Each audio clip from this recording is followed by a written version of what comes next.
एक घने जंगल में एक बड़ा सा हाथी रहता था जिसका नाम था गज्जू। गज्जू बहुत मजबूत और ताकतवर था, लेकिन उसका दिल बहुत नर्म था। वह सबका दोस्त था। उसी जंगल में एक छोटा चूहा भी रहता था जिसका नाम था चिंटू।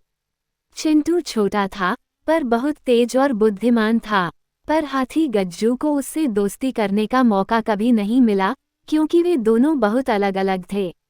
एक दिन गज्जू जंगल में घूम रहा था कि अचानक वह एक बड़े गड्ढे में गिर गया। गड्ढा बहुत गहरा था और गज्जू जितनी बार कोशिश करता उतनी बार फिसल जाता। वह बहुत घबरा गया। वह जोर से चिल्लाया, कोई है? मुझे मदद चाहिए। चिंटू चूहा पास में ही खेल रहा था। उसने गज्जू की आवाज सुनी और दौड़ता हुआ गड्ढे के पास आया। गज्जू को गड्ढे में देखकर चिंटू बोला, अरे गज्जू भैया, आप यहाँ कैसे गिर गए?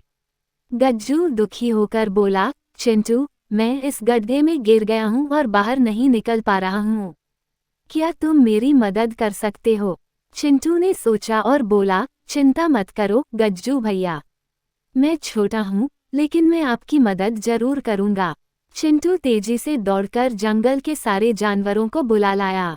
फिर उसने सबको एक योजना बताई। सभी जानवरों ने मिलकर एक लंबी और मजबूत रस्सी बनाई। चिंटू ने उस रस्सी का एक सिरा गज्जू के पास फेंका और बाकी जानवरों के साथ मिलकर जोर से खींचना शुरू किया। धीरे धीरे गज्जू गड्ढे से बाहर आने लगा। सबकी मेहनत रंग लाए और गज्जू सुरक्षित बाहर आ गया। वह बहुत खुश हुआ और चिंटू की ओर देखकर बोला, चिंटू, तुमने आज मेरी जान बचाई। मैं तुम्हारा बहुत आभारी हूँ। चिंटू मुस्कुराया और बोला, दोस्त की मदद करना हमारा कर्तव्य है, चाहे हम छोटे हों या बड़े।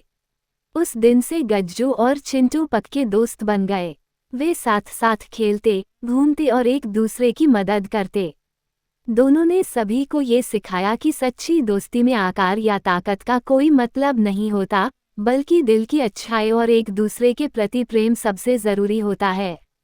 और इस तरह हाथी गज्जू और चूहा चिंटू हमेशा के लिए अच्छे दोस्त बन गए।